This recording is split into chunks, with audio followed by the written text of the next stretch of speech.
bien, porque estamos quedando documentados. Entonces,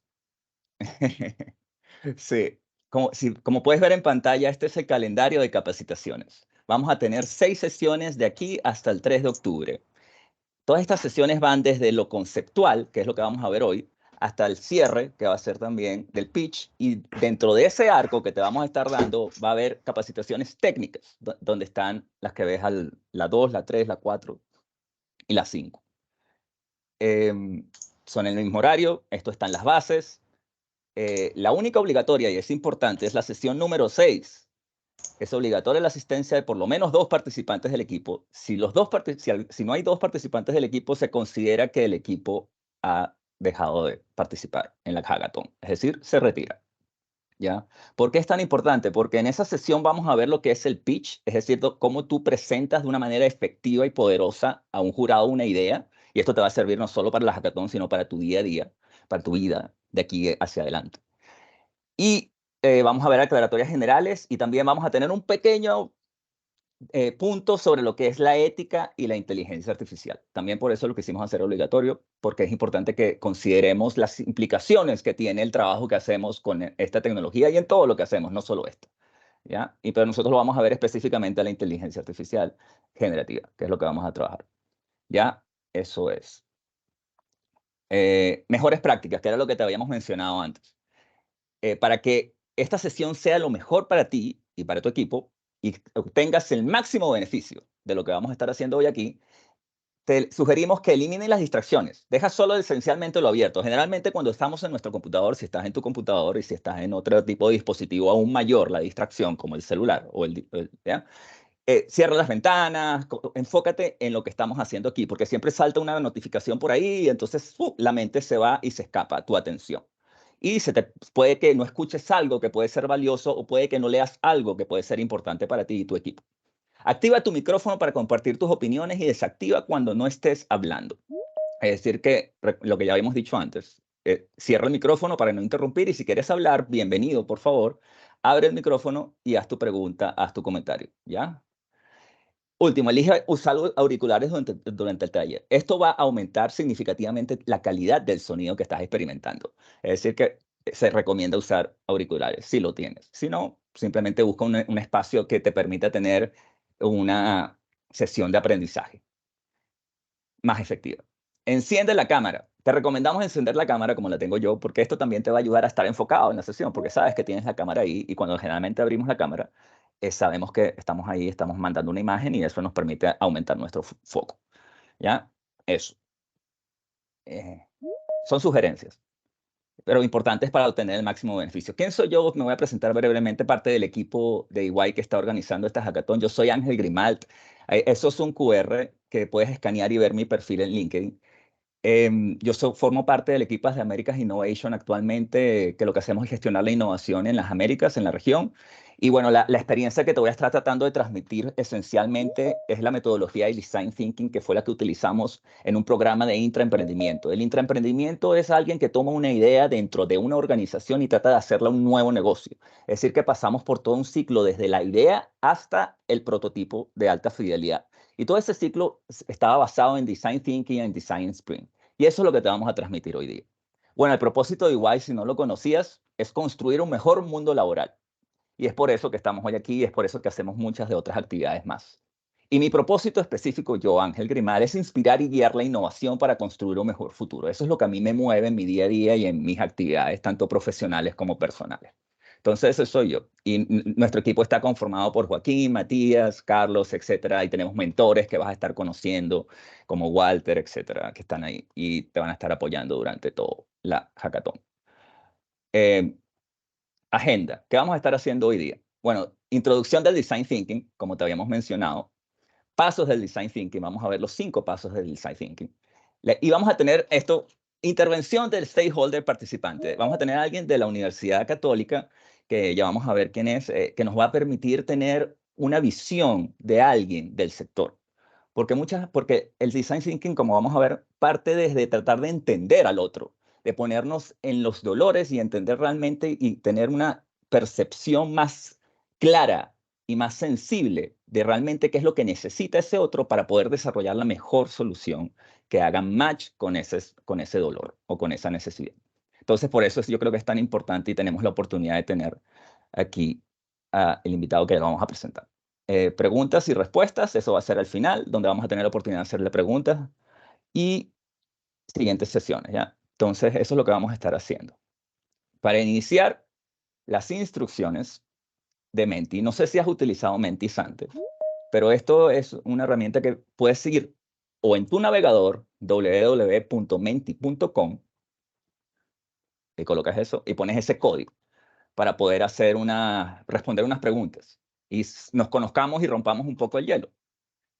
O puedes escanearlo con tu dispositivo electrónico inteligente, que es tu teléfono. Escaneas el QR, ¿ya? Ahí puedo ver que hay una persona más. Entonces te voy a dar tiempo, 2 personas, bien. Y ahí vamos, entonces te voy a pedir que hagas eso para que puedas participar. Si tenemos 32 personas en la sala, ya llevamos 6, 5. Entonces recuerda, puedes hacerlo o por el sitio web www.menti.com, introduce el código 79599381 o puedes escanear el QR a través de tu teléfono, ¿ya? Entonces ahí tenemos 10 personas que se han sumado para poder participar. Entonces 11, bien. Y entonces la primera, y ahí seguimos dejándote el código de menti.com abajo y el QR abajo a la izquierda, ¿ya? Entonces, ¿qué almorzaste hoy?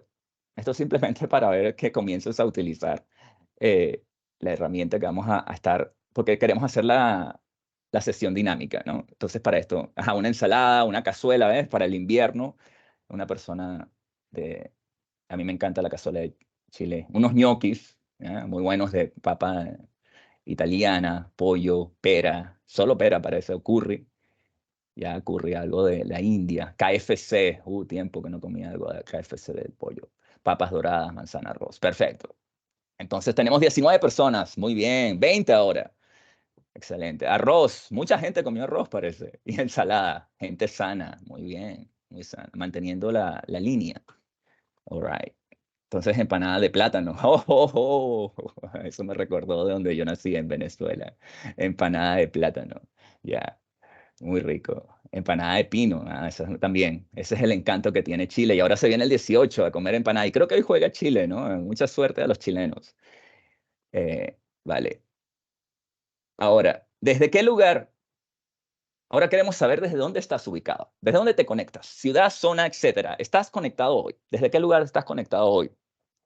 Tenemos gente de Viña, del Mar, la hermosa ciudad de Viña, Talca, Cerro Paranal, Puente Alto, Santiago, Los Andes, Quirihue.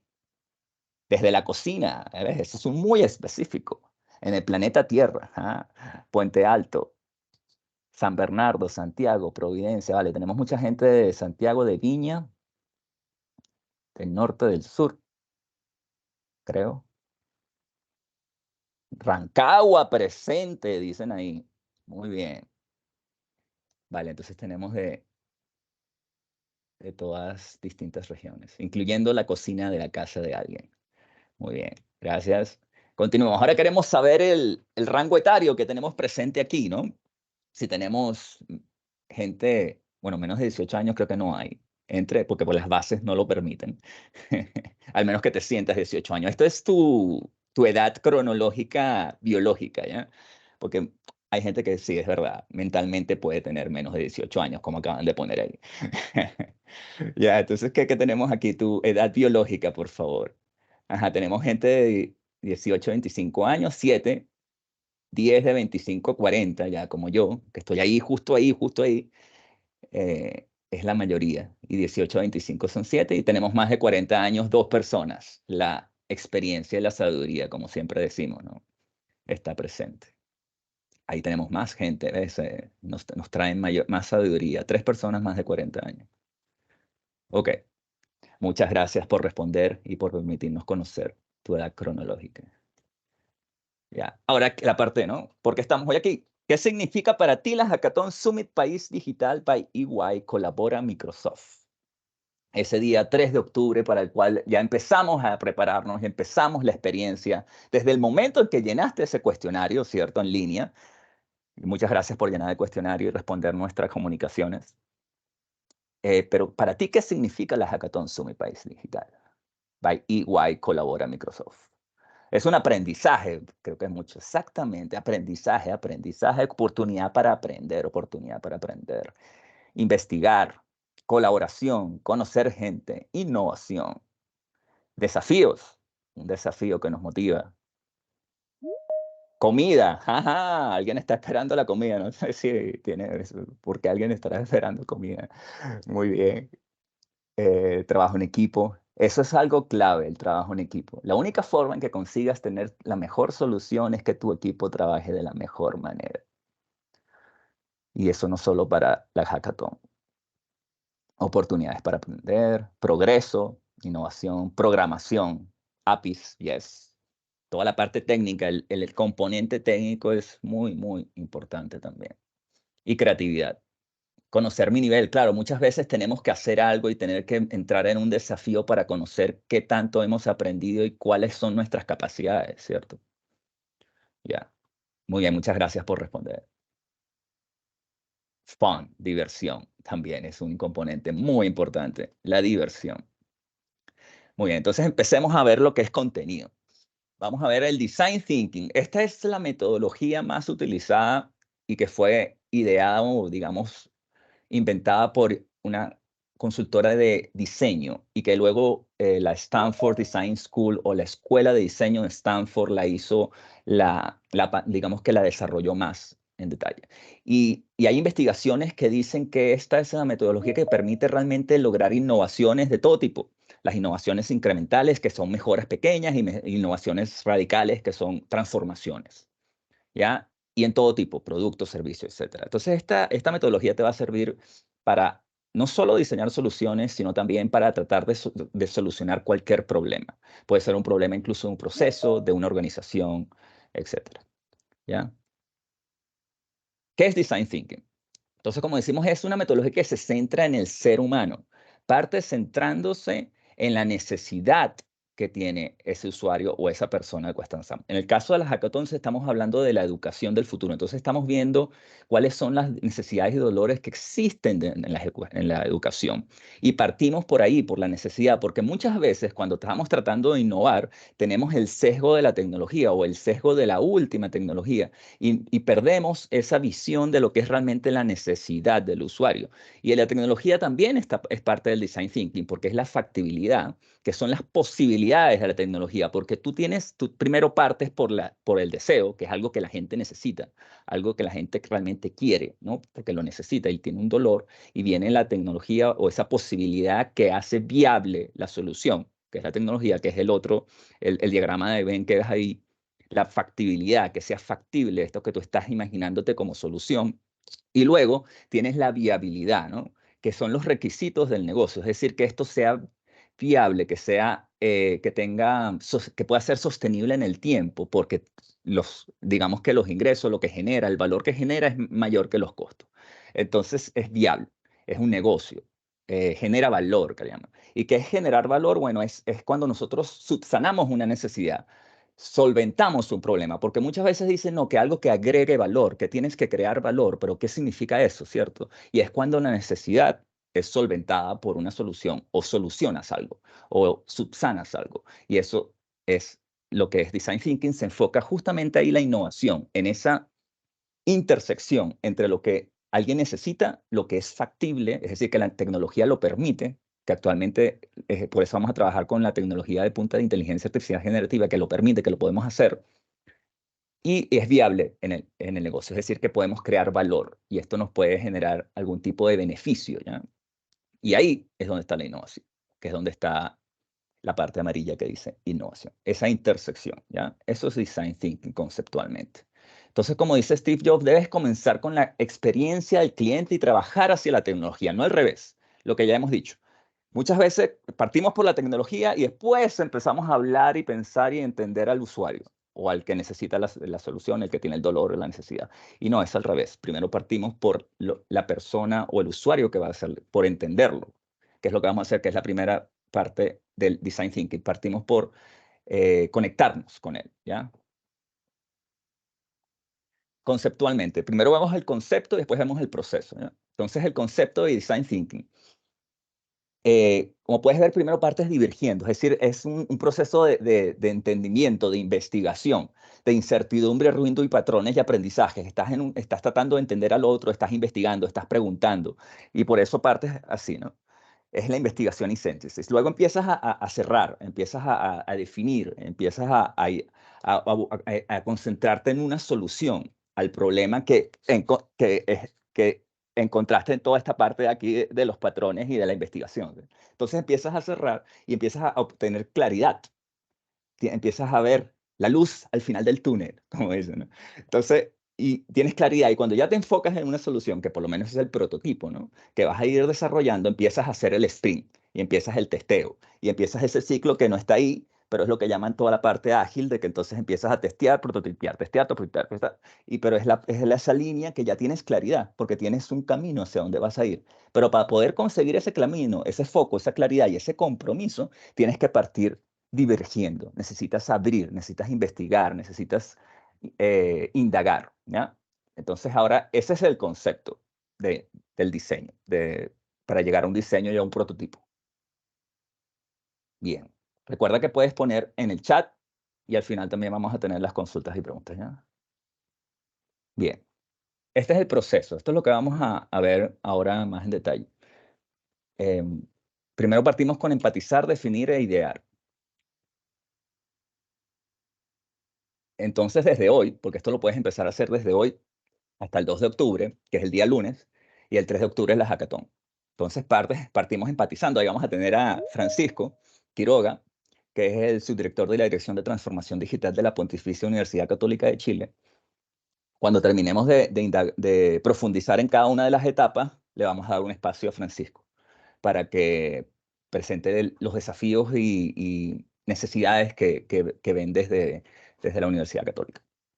Entonces, como te decía, desde hoy hasta el 12 de septiembre al 2 de octubre, puedes empezar a hacer todo este concepto que vimos y estas etapas que estamos viendo y vamos a ver ahora en profundización.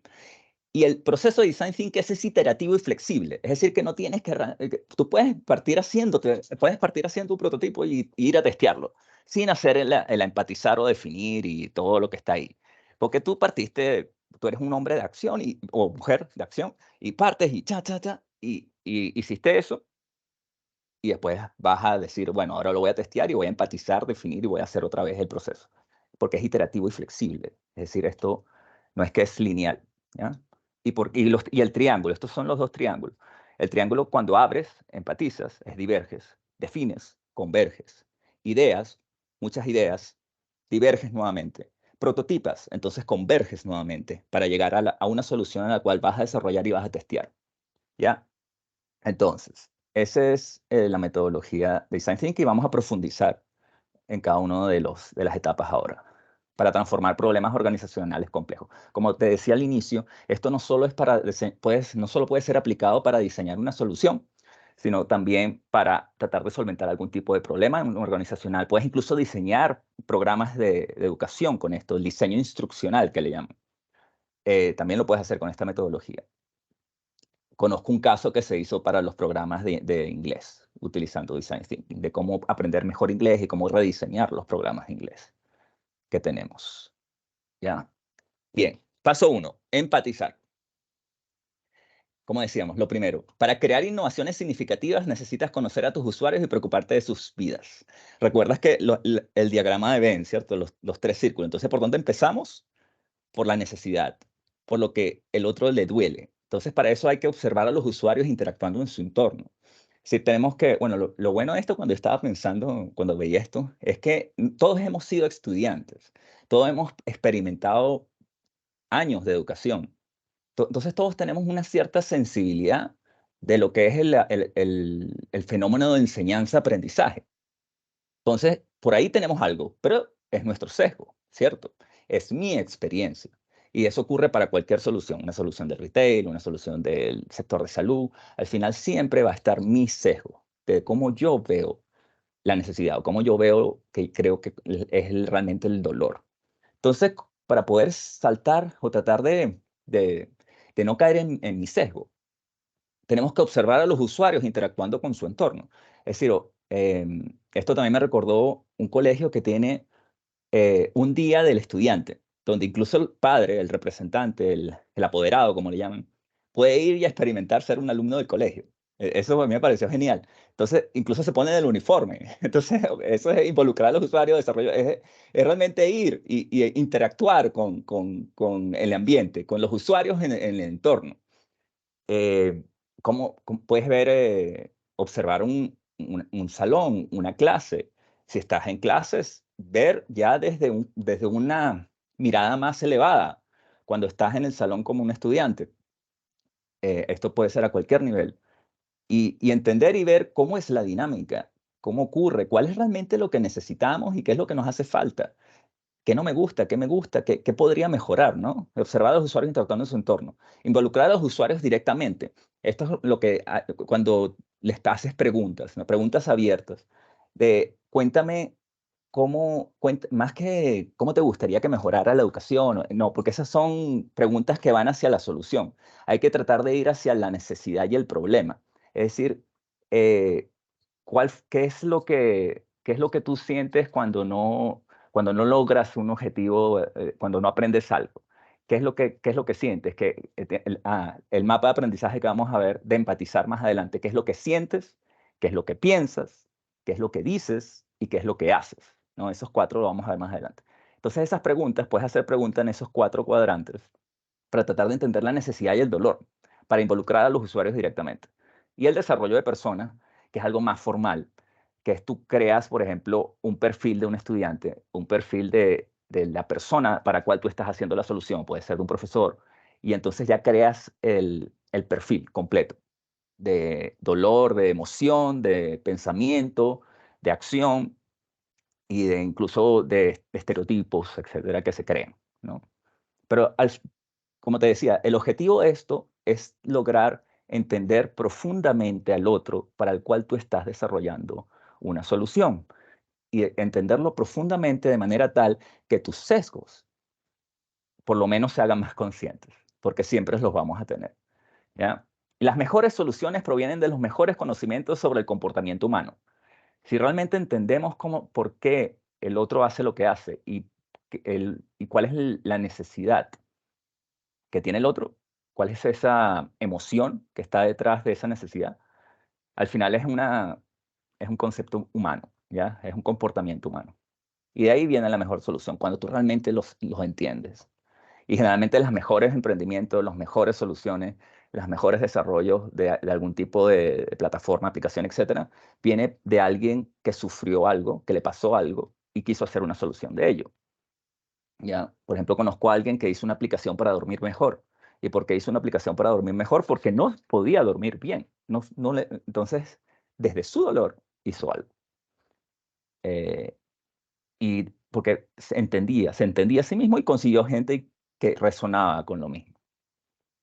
Entonces, este es el mapa que estábamos diciendo antes, lo que dice, lo que hace, lo que piensa y lo que siente la persona, el usuario de la solución. ¿Ya? Vamos a hacer un ejercicio. Vamos a ver, ¿cómo vamos? Chat, ahí, preguntas, consultas. Bien, ya, ejercicio. Contexto. Imagínate que eres parte de un equipo encargado de diseñar una solución para el futuro de la educación en Chile. Este es un contexto en las bases y en el sitio web tienes la información de la hackathon y esto es como algo un poco más genérico, pero nos sirve. La educación actual enfrenta desafíos como la falta de personalización, la dificultad de adaptarse a las necesidades cambiantes de la sociedad y la economía y la falta de preparación para el mundo digital y tecnológico. Como puedes ver es genérico, son hipótesis. Objetivos.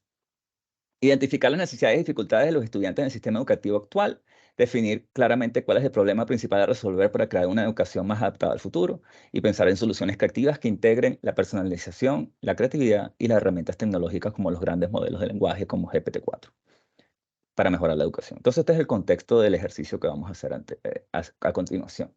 Este es el ejercicio. Imagina, eres un estudiante en el sistema educativo de hoy.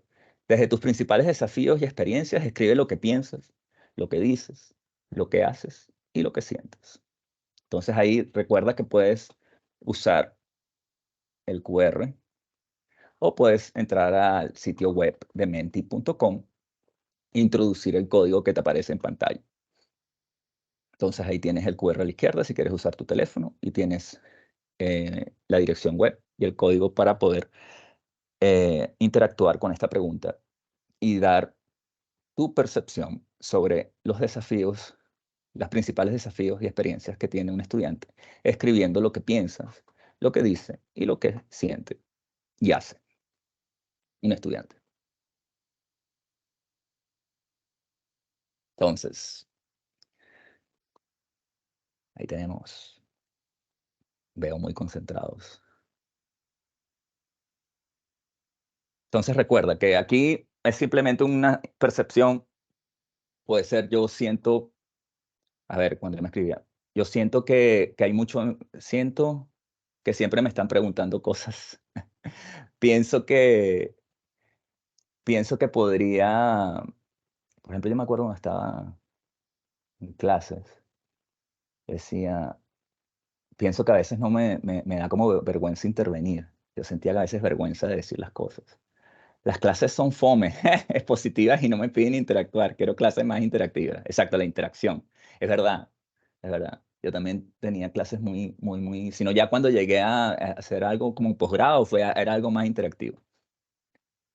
Siento que hay poco espacio a la reflexión del contenido educativo. Claro, ese momento en donde me dan algo, ya sea incluso una lectura o me dicen algo, ese momento de reflexión, ¿no?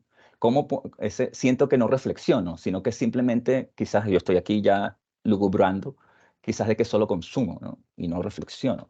Los docentes no están comprometidos en enseñar, me gustaría herramientas para aprender por mí mismo. Claro, lo que es el autoaprendizaje, ¿no? Hay muchas formas de enseñanza-aprendizaje de que yo aprendo de otro, de que aprendo yo solo, de que alguien me enseña. Entonces aquí hablan de que quiero aprender por mí mismo. La gran mayoría del material de estudio sobre informática se encuentra en inglés. Siento, esto es una gran barrera para aquellos que no se manejan con dicho idioma. Claro, siento que hay una barrera de idioma sobre específicamente este contenido. Siento que los profesores no se actualizan. Claro que hay un tema que ya veo dos sobre los profesores, ¿no? Que que es un actor fundamental dentro del espacio de enseñanza-aprendizaje, el facilitador, el profesor, el maestro o el docente. Tenemos dos ya. Educarme es solo una obligación, el colegio es fome, solo pongo atención para memorizar, pero no entender, aburrimiento. Claro, me aburro, memorizo, claro, porque esto generalmente es memorizar y responder. Y es una obligación, sí, la educación, incluso por ley, es una obligación. Inexperiencia respecto a las herramientas tecnológicas que pueden apoyar a mi rendimiento. Falta de entusiasmo en la continuidad de los estudios y su beneficio. Pienso que estudiar con más de 40 compañeros por sala no brinda un buen ambiente para poder estudiar. Claro, la cantidad de gente, ¿no? Y eso también eh, impide lo que habíamos pensado en el contexto, ¿no? De la personalización. Cuando tienes tanta gente en un salón, un docente, es difícil esa personalización y caemos en la industrialización. Compañeros de sala, no brinda un buen ambiente para poder estudiar. Estudiando de nuevo, siento que actualmente se incorporan mucho más las tecnologías actuales, me parece súper bien. Siento que faltan más herramientas para desarrollar tu personalidad. Claro, lo que habíamos hablado de la personalización, demasiados alumnos por sala, nuevamente el número de alumnos por sala, estamos viendo que se repite. ¿Y lo que hacemos con esto? Cuando nosotros hacemos esta divergencia, ¿cierto? Y abrimos, y esto es solo una manera, hay muchas herramientas que te permiten indagar en para empatizar. Hablamos de las personas, el mapa de empatía, las entrevistas, etcétera. Hay varias. Pero cuando eso es diverger, entonces ese es un método, tratas de entender, ¿ya? ¿Y qué es lo que tratamos de hacer con todo esto? Que era un poco lo que yo hice. Ver patrones, tratar de encontrar temas, grandes temas dentro de todo lo que encontramos. Y estos temas los podemos definir y podemos ver, mira, aquí vemos esto, esto, esto. Y ahora hay herramientas que te pueden ayudar a hacer esta visión de los distintos patrones que existen, que son temáticas. Grandes temas, grandes dolores, grandes necesidades, grandes desafíos que existen gracias a esta empatización que hicimos, ¿verdad? Entonces, esto es espero que te funcione y que entiendas que lo que hicimos fue diverger con una herramienta, que era el mapa de empatía, para luego identificar patrones que nos permite ver temas de dolor, temas de necesidad, temas que nos van a poder servir luego para cuando entonces vayamos a definir el problema, ¿ya? Entonces, aquí estamos abriendo, divergiendo, ya. Entonces, para cerrar la parte de empatizar, este es Tim Brown de IDEO, quienes iniciaron con esta metodología de diseño. Si quieres crear un producto que sea realmente nuevo y diferente, tienes que entender a la gente, tienes que empatizar con ellos, meterte en sus cabezas y entender realmente sus necesidades y perspectivas. Es decir, tienes que realmente ver cómo piensan, tienes que entender realmente qué les duele, su necesidad, que eso lleva a una emoción, y su perspectiva, que es la manera como ven las cosas, que es cómo ellos ven el mundo, ¿ya? Y ahí entonces realmente desde ese entendimiento, desde esa empatía, entonces vas a poder crear algo que es para esa persona o para ese grupo de personas, ¿no? Eso. Tim Brown, muchas gracias, copresidente de IDEO. Entonces ahora vamos al segundo paso. Convergimos, ahora vamos a divergimos, ahora vamos a converger. Entonces, definir. Empatizamos y ahora vimos los patrones dentro de esa investigación que hicimos y ahora vamos a tratar de definir un problema desde esa investigación que hicimos. Entonces, enmarcado en el problema correcto es la única forma de crear la solución correcta. Muchas veces no definimos bien el espacio donde vamos a trabajar o lo que queremos resolver.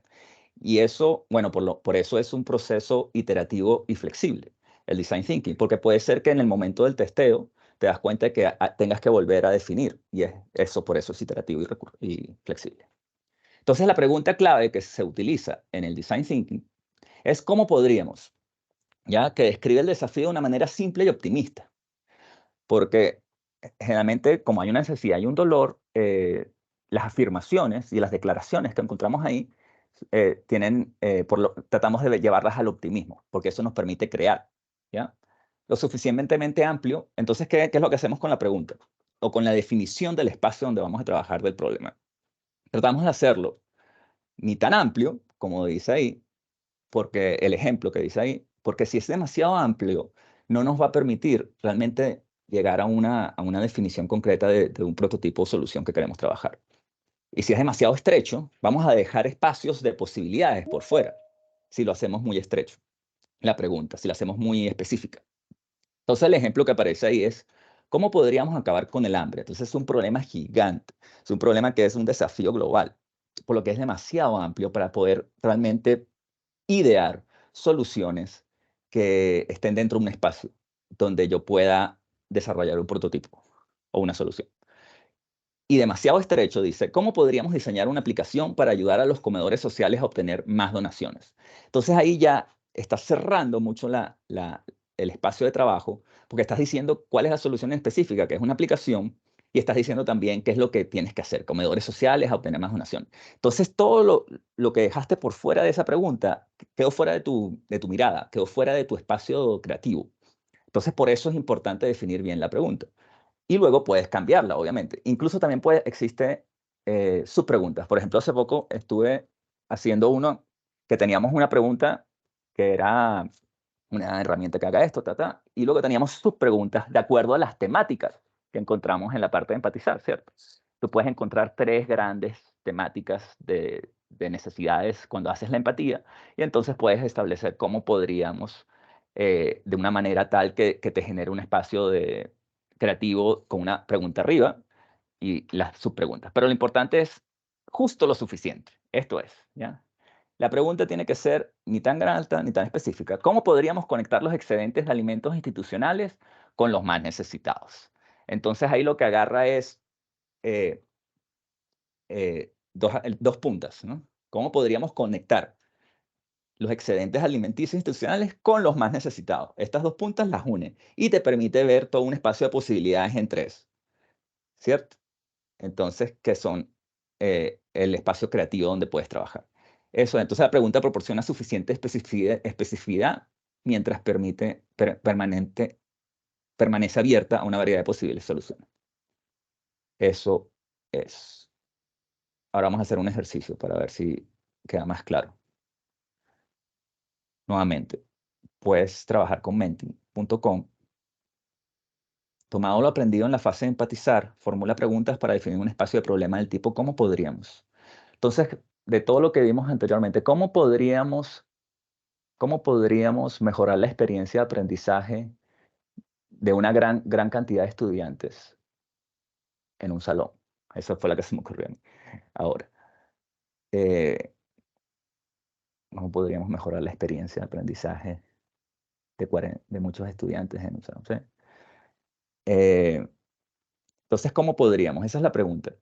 Y aquí lo que hace es que, obviamente, como somos un equipo, cuando hacemos esto, hay muchos métodos para para llegar a esta pregunta, a la pregunta con la que vamos a trabajar. Cada uno puede hacer varias preguntas de manera individual y luego se reúnen y las comparten. Luego se hacen votaciones. eh, Pueden hacer simplemente trabajar en un whiteboard, en un pizarrón y las ponen todos juntos y se van viendo unos a otros. También están las que tú pasas una pregunta y se la vas pasando al de al lado y la vas revisando. Y este se la pasa al siguiente. ¿Cómo podríamos mantener concentrados, interesados? Nuevamente, existen muchos métodos para trabajar para llegar a esta pregunta de tu equipo. O de tu grupo. ¿Cómo podríamos mantener concentrados, interesados a los estudiantes escolares durante las necesidades? Claro, este es el tema de la motivación y que escuchamos que se aburrían y que era poco interactivo, ¿no? ¿Cómo podríamos mantener concentrados e interesados a los estudiantes escolares durante las clases? Bien. ¿Cómo podríamos hacer las clases más interactivas para los jóvenes estudiantes? Bien. ¿Cómo podríamos optimizar las clases usando nuevas tecnologías sin dejar de lado a ningún estudiante? Ok. ¿Cómo ganar la atención de los estudiantes? Claro, esa vez cómo ganar la atención. Ahí quizás un poco quizás muy amplia. Habilitar nuevas herramientas educativas complementarias vía autoaprendizaje. Ahí nos fuimos a la solución, que es la siguiente etapa, donde vamos a idear respuestas a la pregunta que hicimos. Entonces, ¿qué es lo que vamos a hacer con esta pregunta? En la siguiente etapa, porque te acuerdas que empatizamos, definimos y después vamos a idear, que es el tercer parte de este doble rombo que vimos, ¿no?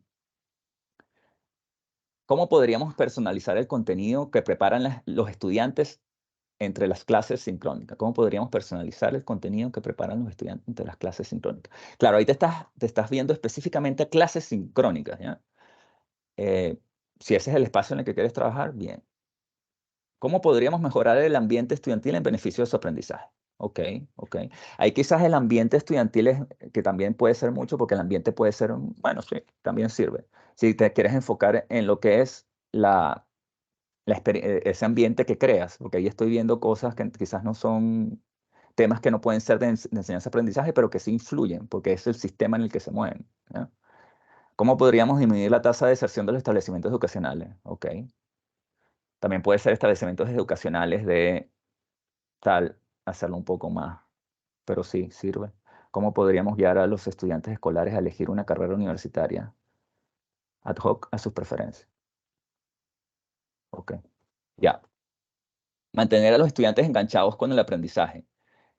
Ese es nuevamente no es una pregunta, estamos ahí ya yéndonos a la tercera etapa, que es la ideación, ¿no? Vamos a la siguiente, que es la ideación. Bueno, antes de eso, para cerrar la parte de definir, si tuviera una hora para resolver un problema, gastaría los primeros 55 minutos en definir la pregunta apropiada, porque una vez con la pregunta correcta podríamos resolver el problema en menos de 5 minutos. Se le atribuye a Albert Einstein que, bueno, básicamente muchas veces nuestra reacción, porque estamos entrenados de esa manera por el sistema educativo, es a responder, es ir a la solución. Y creo que lo dijeron, esa parte de reflexión o esa parte de hacernos las preguntas y de preguntarnos es muy importante porque de acuerdo a la pregunta viene la respuesta. Si tú no tienes bien definida la pregunta, no vas a llegar nunca a la respuesta, a la mejor respuesta. Porque puedes llegar a cualquier respuesta, pero quizás no es la más adecuada. Entonces, tu espacio de trabajo lo define el problema, que lo define una pregunta. Y eso te va a llevar a la solución. Ese es el foco que trae la metodología, de que se enfoca, de que busca definir por medio de una pregunta cómo podríamos, porque esto te permite ser positivo, para crear, para el espacio creativo. ¿Cómo podríamos? Te permite definir el espacio donde vas a trabajar. Si ese espacio no está no está bien definido, no vas a poder llegar a la mejor respuesta o a la mejor solución. Idear. Entonces, como decíamos, empatizamos, tratamos de entender al otro, definimos el dolor y el problema desde esa empatía y ahora vamos a idear soluciones de acuerdo a la pregunta que hicimos anteriormente. La pregunta que elegimos como grupo, como equipo, como equipo de trabajo. No se trata de llegar a la idea correcta, se trata de generar el rango más amplio de posibilidades. Aquí lo más importante es la cantidad. Siempre dicen, la cantidad es lo más importante. Incluso para generar innovaciones, nuevas ideas, es generar muchas, muchas, muchas, muchas. Cantidad, cantidad, cantidad. Entonces, como dice ahí, la ideación te ayudará a explorar posibilidades, dar un paso más allá de las soluciones obvias. Tratamos de ir más allá con esto. Es tratar de dar ese kilómetro extra, de empujarnos más allá, porque muchas veces tenemos 5 o 6 ideas y ya no se nos ocurren más. Bueno, ahí hay que seguir tratando de idear. Cantidad de ideas independientemente de la relevancia o habilidad percibida. Crea volumen y variedad de soluciones. Diversidad de ideas y opiniones. Por eso es tan importante los distintos puntos de vista dentro de un grupo. Y es una de las también razones por la que tenemos distintos géneros dentro de los grupos, porque hay distintas miradas, hay distintas formas de ver un mismo problema, incluso de definir una misma solución, incluso de hacer la empatía también. La diversidad de miradas te permite tratar de acercarte más a la realidad, a lo que está allá afuera, porque lo que está allá afuera, si lo veo yo solo, tengo mi mirada, pero si mi grupo, tengo 3, 4, 5 personas que además tienen distintas formaciones o distintas formas de ver el mundo, vamos a ver distintos enfoques sobre la realidad. Por eso es tan importante tener equipos diversos, tanto para esto como para los equipos de alto desempeño, para todo tipo de trabajo que requiera conocimiento, ¿ya?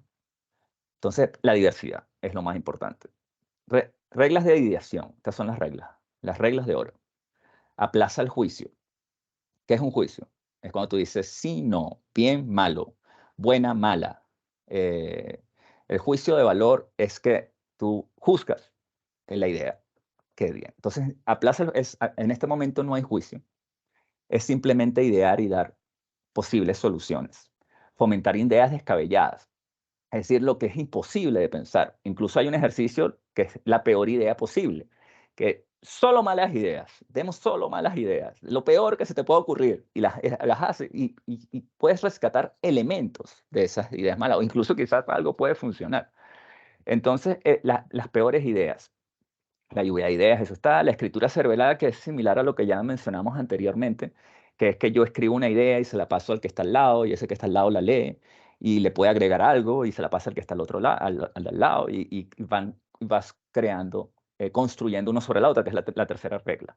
Construye sobre las ideas de los demás, que es que yo digo mi idea y no la juzgo, el otro no la juzga, el otro miembro de mi equipo no la juzga, sino que construye sobre ella y trata de generar eh, más posibilidades o va más allá de lo que estoy diciendo. Entonces, esa es la dinámica que tratamos de buscar aquí. Y y mientras hay mayor confianza en el equipo, esto se hace mejor. Porque yo, al sentirme confiado, también eso le llaman seguridad psicológica, donde yo me siento tranquilo de que puedo decir lo que pienso y puedo decir lo que se me ocurra, porque sé que no va a haber bullying, que no va a haber juicio, y eso me permite a mí liberar mi creatividad, ¿ya? Entonces es importante la confianza, el aplazar el juicio, fomentar las ideas descabelladas, dime más, y construir sobre lo que dicen los demás, ¿ya? Son las reglas de oro. Y hay varias formas de idear, como la lluvia de ideas, el dumping de cerebro, que es también escribir muchas ideas juntas, etcétera. Y puedes usar estas herramientas de pizarrones digitales.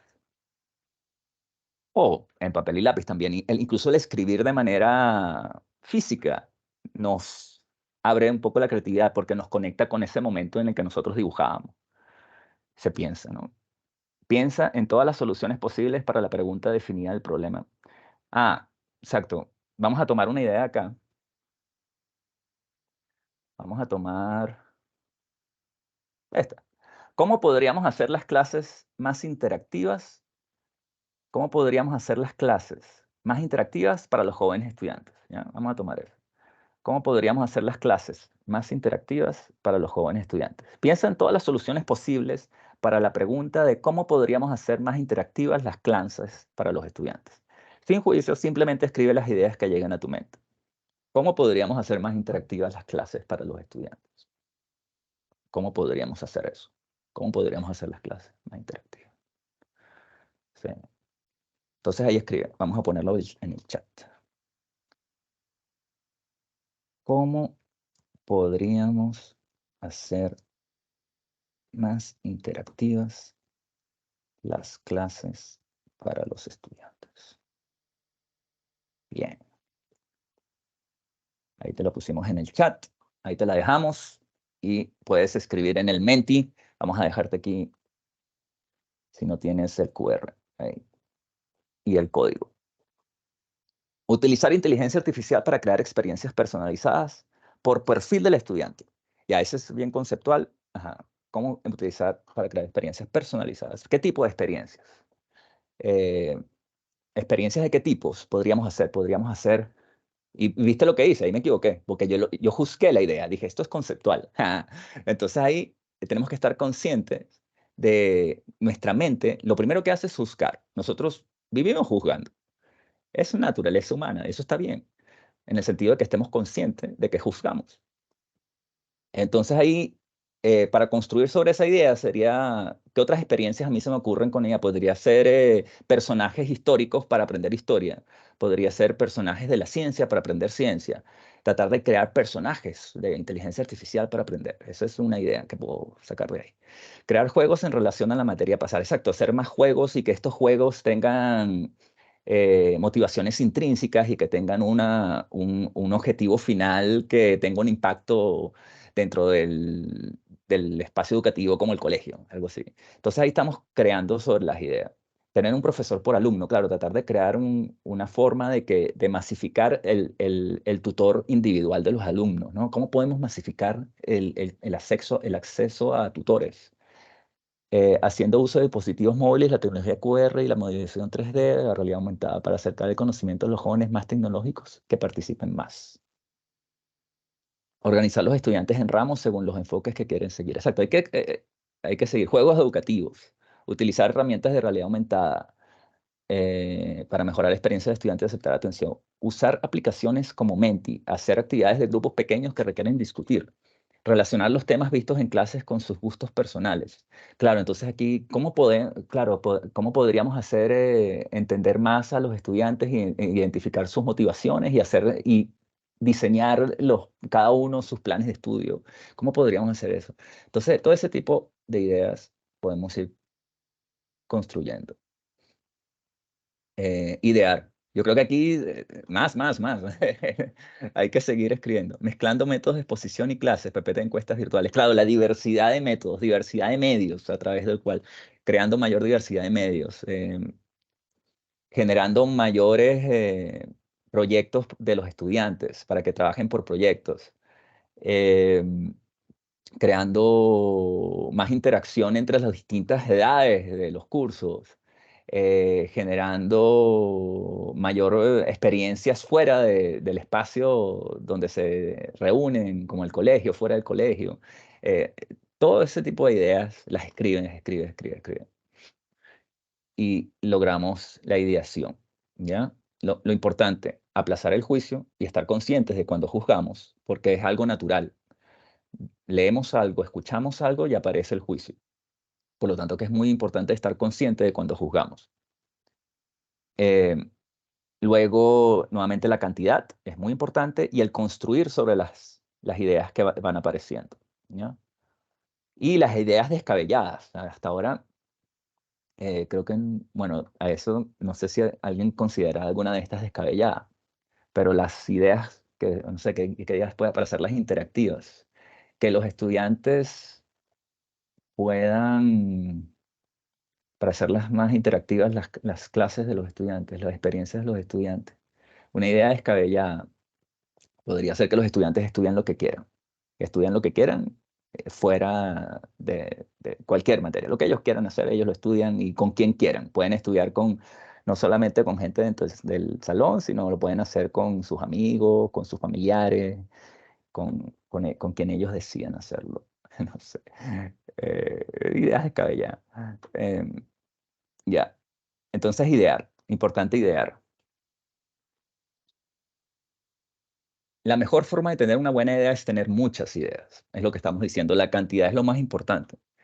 Hay ejercicios donde escribir, que se llama escritura libre, incluso que tú lo que haces es escribir ideas. Y en la parte de preguntas también, preguntas. Es tener muchas ideas. Linus Pauling. Bueno, esto se le atribuye a un premio Nobel que era de química y de paz. Esto me llamó la atención cuando vi la presentación. La mejor forma de tener buenas ideas es tener muchas ideas. Ya, ¿cómo vamos de tiempo? Construye Eso te iba a para decir, pensar. Ángel, Ajá. que son 5 para las 8 por si acaso. Ya, sí, no, perfecto, porque 5 minutos estas dos, porque como no podemos hacer ejercicio aquí, en 5 Perfecto. minutos estamos listos. Construye para pensar y testea para aprender. Entonces, recuerda, empatizamos, tratamos de entender para quién vamos a hacer esta solución, luego definimos el espacio de la necesidad donde vamos a trabajar por medio de esa investigación que hicimos de empatizar, luego que definimos con una pregunta, ¿cómo podríamos hacer más interactivas las sesiones de aprendizaje de los estudiantes? Definimos esa pregunta y luego ideamos en ese espacio definido por la pregunta. Ideamos distintas alternativas para poder responder esa pregunta. Y cuando decidimos toda esa ideación, nuevamente hacemos lo mismo. Vemos patrones, vemos ideas y seleccionamos las que sean más. Hay varias formas de seleccionar las ideas. Por factibilidad de que se pueda hacer, recuerdas los 3 círculos, que sea factible, que sea viable, que esté nuevamente, como partimos por la necesidad, debería tener una necesidad, y entonces seleccionas la mejor idea en la cual tú te quieres enfocar para hacer un prototipo, y el prototipo te va a llevar luego al testeo. Desde esa ideación que hiciste, ves patrones, seleccionas, puede ser por impacto y factibilidad, por facilidad, o lo que te llame más la atención de acuerdo a cómo lo defines en tu grupo. Y bueno, y entonces ahí eliges la idea que vas a llevar al prototipo. Entonces, construye para pensar y testea para aprender. Entonces, es partir a construir. Muchas veces ya hicimos todo el trabajo previo si partiste por ahí. Y nuevamente aquí lo que es simplemente ponernos a hacer algo, a construir algo, a crear algo, a hacerlo. Y más que preguntarnos o dudar de si esto va bien o va mal, es simplemente llegar a ese prototipo viable, mínimo viable, que es lo mínimo que funcione simplemente. Y para la hackathon específicamente necesitamos algo funcional, que sería un prototipo que está ahí de alta fidelidad. Tienes el prototipo de baja fidelidad, que vamos a ver unas imágenes ahora que no son interactivos, que son modelos físicos, maquetas, y tienes el prototipo de alta fidelidad, que ya es interactivo, que funciona y que tiene funcionalidades. Ya, entonces ahí también tienes que elegir de tu idea cuáles son las funcionalidades que vas a desarrollar y que vas a hacer en tu prototipo para testearla, ¿no? No dediques demasiado tiempo. Esto es algo que tienes que hacer en corto tiempo, rápidamente, a bajo costo, porque la idea es aprender rápido, ¿ya? Entonces, como dicen, muchos nos dicen, no, que hay que equivocarse rápido, fallar rápido, pero ese no es el objetivo. El objetivo es aprender rápido. Tú te puedes equivocar y si no aprendes, si haces el testeo y no sacas aprendizaje de ahí, al final no hiciste nada. Tienes que aprender rápido. Y para eso es el Ángel, prototipo. hay una Adelante. manito de Adelante. Marifer. Dale, Marifer. Hola, buenas Hola. noches. Quería aprovechar ese tema del prototipado porque, bueno, la base dicen que hay que entregar eso, pero ahora que estás explicando, entonces solamente es necesario que sea algo de alta fidelidad, o sea, como un prototipado en Figma o algo así, o quieren como algo ya como HTML y todo eso. Ahí que sea funcional y ahí vas a tener un mentor que te va a ir por ir guiando. Y lo que decimos en las bases es que sea funcional, ¿sí? Que funcione. Y ahí también ahí también están los criterios de evaluación. Y dentro de esos criterios de evaluación está la parte de qué tan robusto es el prototipo, que si hay una arquitectura detrás, etc. que como dices tú, HTML y tal. Y aprovechando lo que acaba de decir, aprovecho hacer mi otra pregunta que también la tenía como en duda. En la base dicen que nos van a dar como el desafío unas semanas antes de la hackathon. Así Si es. quisiera saber cuándo y Sí. también los criterios de evaluación, también cuándo los van a dar. Y eso Sí, es todo. en las bases hay unos bullets de los criterios de evaluación. Ahí tienes como, creo que son 5 bullets. Sí, 5. Sí. Bueno, en las bases están esos criterios. Y los desafíos los vamos a estar dando después de la semana del 18, en esas 3 sesiones. Creo que es la última sesión del jueves. Ahí deberíamos estar dando los desafíos. ¿Ya? Ok, muchas gracias. De nada. Eso. Entonces, y nuevamente, la idea es que te puedas comunicar con tu mentor y él te va a tener, los mentores tienen un conocimiento técnico superior al que tengo yo, entonces te van a poder guiar mejor que yo en esta parte. Simplemente comienza a construir, no dediques demasiado tiempo y construye con el usuario en mente. Nuevamente, nos enfocamos y partimos por la necesidad. Eso es lo más importante del prototipo, que sea simple, no nos compliquemos mucho, la simplicidad, y tratar de tener algo que podamos testear. Y al final el testeo, en este caso, es el pitch, que tengamos algo que podamos hacer y mostrar en el pitch para hacer incluso un demo y que esto realmente tenga un impacto en el jurado, ¿verdad? ¿Cierto? Entonces, bueno, aquí están las imágenes bueno, estos son los mock-up, estos son los prototipos de baja fidelidad. Aquí hay uno de alta fidelidad, que es interactivo. Y ese, para cerrar el prototipo, no he fallado, acabo de encontrar 10.000 formas que no funcionará. Bueno, este es de la frase de Thomas Edison, el creador del primer laboratorio de investigación industrial. Nuevamente, la idea de prototipar es testear y aprender, es decir, tratar de entender qué es lo que ocurre con esto que he creado, con esta idea que tengo. Y ya para finalizar, el testeo, que es algo que no va a estar dentro de la hackathon, sino que esto es simplemente vamos a tener el pitch con tu prototipo. Pero esto es importante para que tú entiendas hacia dónde va esto, ¿no? Que es lo que ya hemos dicho, para aprender. Queremos testear la oportunidad de aprender de tu solución y tu usuario, porque cuando tú testeas tu prototipo, lo haces con un usuario y eso te abre nuevas aprendizajes. Te das cuenta de cosas que antes no habías visto porque no tenías un prototipo que podrías mostrar, que es la idea. La idea del prototipo es algo que puedas mostrar, que el usuario pueda tocar, que pueda interactuar, que puedas hacer interacción con él. Entonces las pruebas de usuario ahorran tiempo y dinero porque te permiten ser ágil, te permiten con algo bajo costo aprender algo y poder construir sobre ello. Las pruebas de usuario revelan información inesperada, lo que te habíamos dicho, de que puedes aprender rápidamente de lo que haces con un testeo, con tu prototipo. Y las pruebas de usuario mejoran la satisfacción del usuario porque nuevamente al tú aprender cómo esa persona interactúa con tu prototipo, puedes mejorar los atributos que tiene tu solución. Y hay muchos métodos de prueba. Y eso hay que probar temprano, con frecuencia, e identificar las fallas para luego iterar, porque nuevamente entras dentro del proceso iterativo y flexible de Design Thinking. Para pasar del testeo, la única forma de ganar es aprender más rápido que nadie. Mientras tú más rápido haces tu prototipo, testeas y tienes aprendizajes, te permite conseguir lo que llaman ahora el match de la solución con la necesidad.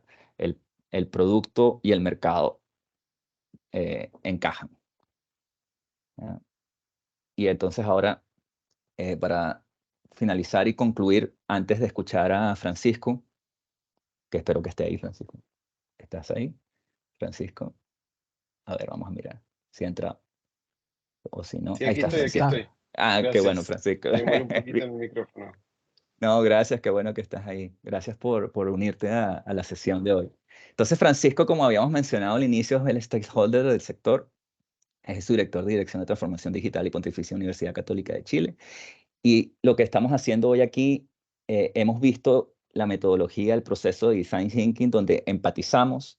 Por eso es tan importante la presencia de Francisco y queremos entender qué nos va a conversar para luego poder definir un problema. Este problema vamos a idear sobre él, crear un prototipo de la hackathon para poder presentar al jurado en un demo. Y eso te puede servir a ti ya luego para llevarlo más allá, que es lo que queremos también fomentar con esta hackathon, que esa solución no tiene por qué ser la ganadora, podamos llevarla más allá. de que vaya a testear y pueda ser aplicado. Eso es lo que estamos haciendo hoy aquí en la sesión. Entonces, con eso yo creo que podemos ir a la intervención de Francisco, del stakeholder participante de la Universidad Católica. Y creo que con eso, y luego pasamos a las preguntas o consultas, ¿ya? Así que adelante, Francisco. Te damos el pase. Súper. Muchas gracias. Sí, ahí estás. Vamos a presentar ahí. No sé si Marifer dice que tiene una pregunta. No sé si Sohan. Ah, no, ahí bajó la ¿Sí? manita. ¿Está bien? Ya. Ya. Bueno, primero, mucho gusto a todas y todos. Yo soy Francisco Quiroga. Yo trabajo en la Dirección de Transformación Digital de la Universidad Católica. Y bueno, primero estoy muy contento de estar acá y creo que la presentación que hizo Ángel, especialmente esa parte de los circulitos, muestra muy bien lo que tiene que ver con el desafío, ¿cierto?, de factibilidad, cuáles son los problemas, qué es lo que realmente se puede hacer y la verdad es que es mucho más amplio que la docencia. Entonces estoy muy contento de poder hacerles a todas y todos ustedes esta presentación y poder un poco explicarles cuáles son los desafíos que nosotros tenemos como universidad. Y para mí, para comenzar, digamos, de lleno, lo más importante es que conozcan lo que es la universidad, ¿vale? Entonces, bueno, bienvenidos y bienvenidas. Les voy a mostrar lo que es la universidad, los desafíos, un poco mencionar los objetivos de desarrollo digital de País Digital, que puede ser interesante también que los conozcan, la transformación digital en el UC, impacto y preguntas. Entonces, bueno, en términos de conocer la universidad, posiblemente muchos de ustedes la conocen así, ¿cierto? Porque aparece en el diario con cierta frecuencia, o porque estudiaron, yo vi algunos de ustedes estudiaron en el Duoc, UC, o cualquier otra universidad, un curso de colegio, no recuerdo mucho la docencia. De hecho, todos los desafíos que ustedes mencionaban, no necesariamente todos, pero muchos de los que mencionaban ustedes en Menti, tenía que ver con eso, con la docencia, o con las pruebas, ¿cierto? Ya hace mucho que no tengo ninguna prueba, afortunadamente, en verdad, porque es uno de los momentos más estresantes, ¿cierto?, de la vida universitaria, pero la universidad es mucho más que eso. Y un poco eso voy a intentar transmitirles en esta presentación, para que vean la cuestión o la problemática educativa como mucho más que solamente las clases y las pruebas. Entonces, conociendo la universidad Católica hoy día tiene 135 años de historia, que al tiro ya siente un presente, porque estamos hablando de una institución que no es fácil de mover, que es muy grande, es un buque gigante, está separado por una dirección superior, de la que yo soy parte, ¿cierto?, que atiende a toda la universidad, 18 facultades que tienen cierta independencia, ¿ok? Y muchísima oferta académica en pregrado, magíster, doctorado, diplomado, cursos, centros de investigación, fundaciones, institutos, en fin, es gigante, es como una municipalidad, no sé, algo similar a eso, y se separa en gran medida entre áreas académicas y administrativas. Y ahí un poco ya voy entrando como a lo que es la universidad tras bambalinas, ¿cierto? Que está como todo lo que tiene que ver con la academia, pero también la parte administrativa que sostiene a la universidad.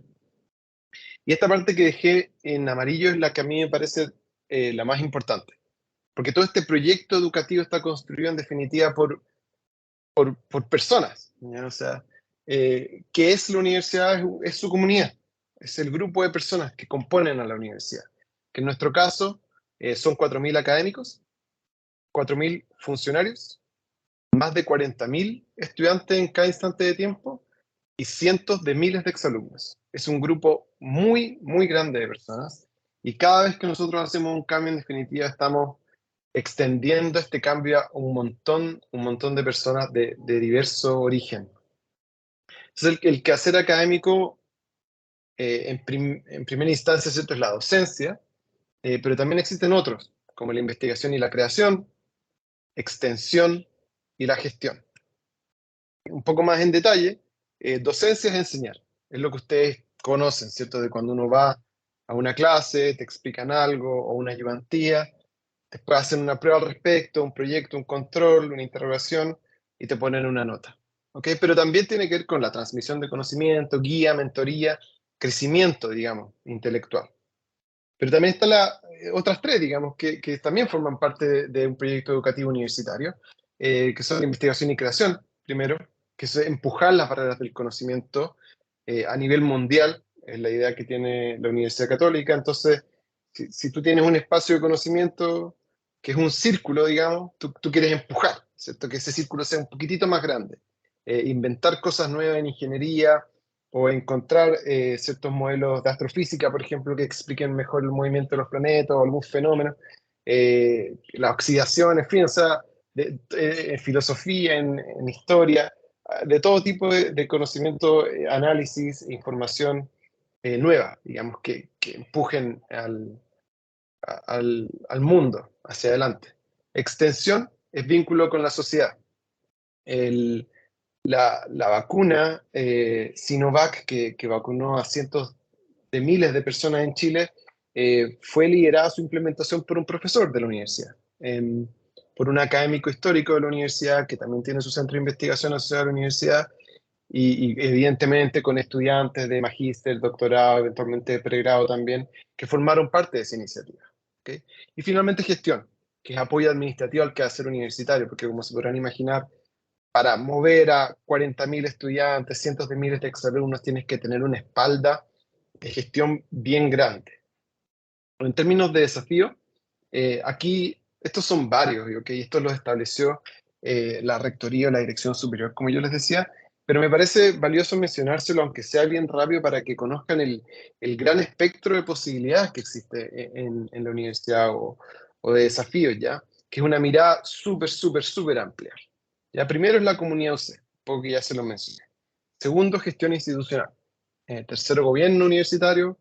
Cuarto, desafíos e innovaciones académicas. Investigación y creación. Profundizar la internacionalización. Ampliar oportunidades. Transformación digital. Y el rol público y compromiso con la sociedad. Si se dan cuenta, aquí al tiro en esta lista, yo voy a profundizar en cada uno de los puntos, ¿okay? Para explicárselo un poco más en detalle, pero al tiro se dan cuenta un poco de lo que ya he venido repitiendo un montón, que la docencia es solamente una parte de la academia, es solamente una parte del proceso educativo o de un proyecto universitario. ¿Vale? Entonces, yendo punto por punto, comunidad UC, nosotros como universidad queremos tener una comunidad inclusiva, acogedora, fraternal, que permita una convivencia universitaria que sea diversa, que sea transparente y que sea sustentable.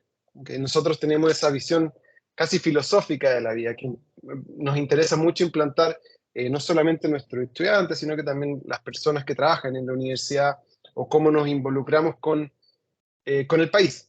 ¿Vale? Por eso es que apoyamos una serie de iniciativas, por ejemplo, del adulto mayor, por ejemplo, o la razón por la cual también varios ministros del país también tienen una relación con la UC, es porque tenemos un poco ese compromiso público bien profundo. Cambiando en términos de gestión institucional, nosotros queremos la carbono neutralidad, la internacionalización de nuestros servicios, sustentabilidad económica y vinculación a entidades relacionadas. Yo sé que esto puede sonar medio árido, pero lo menciono porque es importante. Al final del día, una universidad es una institución, en nuestro caso sin fines de lucro, pero que tiene que tener un sustento económico, administrativo y de gestión que le permita funcionar adecuadamente, porque si no, no puede persistir durante 135 años, ¿vale?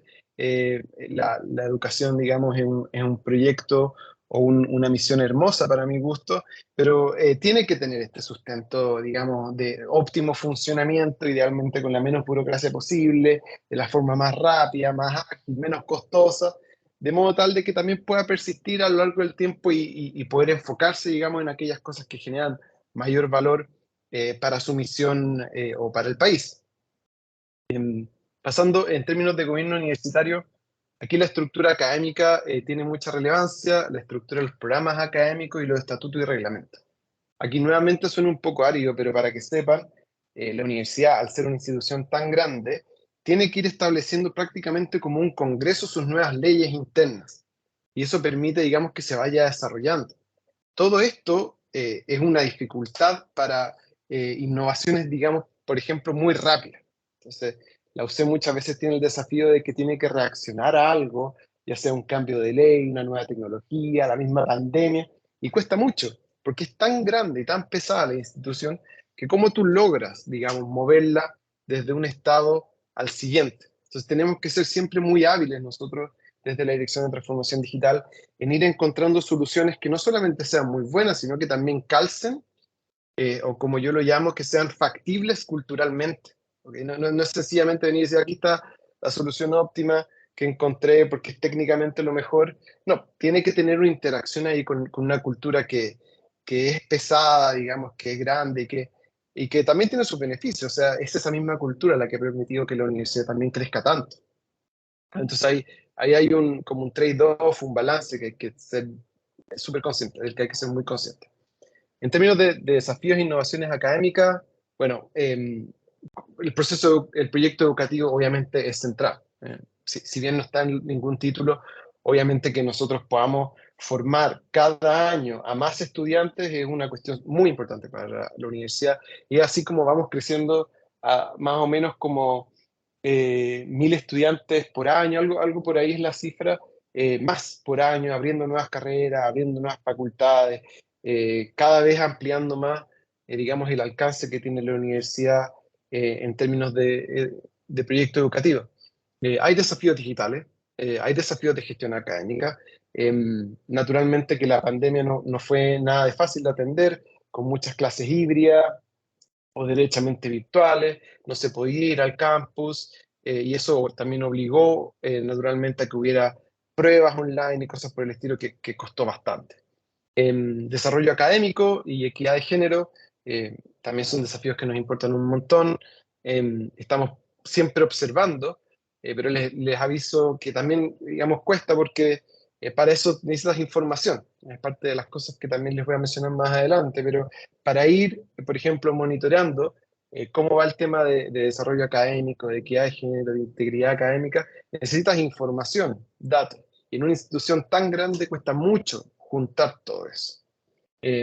Asegurarnos la calidad siempre con el objetivo de que el estudiante obtenga todo lo que necesita y lo tenga a mano, y desarrollo estudiantil y vida universitaria. Eso último también tiene posiblemente que ver con las historias de vida que cada uno de ustedes tienen, pero estamos pensando en centros de alumnos, en la federación estudiantil, en cómo se involucran en clubes, cómo, digamos, participan de cuestiones extracurriculares, el deporte, en fin. Como yo les decía en algún punto, lo mencioné más o menos rápido, para mí la universidad es casi como una municipalidad o como una región en el sentido de que tiene una diversísima, o sea, muy diversa amplitud de desafíos que está constantemente enfrentando. Y bueno, es un poco lo que les estoy intentando transmitir a ustedes de que es mucho más que la docencia. ¿Ya? En investigación y creación, como yo les decía antes, creación y transferencia de conocimiento de frontera, tenemos como universidad centros en todo Chile, desde la Patagonia hasta el norte, para ver las estrellas o para ver cómo avanzan la biología en el sur. Y también tenemos un proyecto muy importante con nuestros estudiantes de doctorado que vienen de todo el mundo, digamos, a estudiar en la universidad, lo cual, como mencionaba alguien hace unos minutos, el desafío de los idiomas también, naturalmente, que es algo que nosotros tenemos que manejar constantemente y que me lleva directamente a esto de profundizar la internacionalización. Para nosotros como universidad, en este proyecto educativo, sabemos que el conocimiento y la educación no es una cuestión que tú puedas decir, ok, esto se queda en Chile. Cuando tú, digamos, desarrollas conocimiento de frontera o quieres educar, siempre tienes que educar con respecto a cuál sea lo más importante, lo más novedoso a nivel mundial, ¿no? El tema del conocimiento tiene esa gracia, especialmente cuando es conocimiento técnico, que una solución que fue, digamos, descubierta, desarrollada en cualquier lugar del mundo, tiene el mismo valor en todo el planeta. Entonces, digamos, tener esta interacción con el mundo es una cuestión que para nosotros es muy importante, pero que naturalmente también significa muchos desafíos, porque tú tienes que traer a estos estudiantes o enviar a nuestros estudiantes a todo el mundo y hacerse cargo de todo lo que eso significa administrativamente, educativamente, que avancen su malla, etcétera, etcétera. ¿Vale?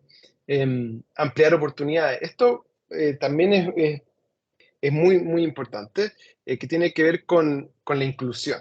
Nosotros tenemos una mirada de que, bueno, que es naturalmente bastante obvia, pero la comunidad no solamente está compuesta por aquellos alumnos, digamos, que sacaron 800 puntos en la PSU, sino que es, o bueno, en la PAS ahora, pero sino que es mucho más diversa que eso. Entonces, ¿cómo promueves, por ejemplo, el involucramiento de estudiantes que eran muy buenos en su colegio, pero por razones A, B, C, D, no pudieron obtener ese puntaje? Pero ¿cómo logras que ese talento sea incluido en la universidad?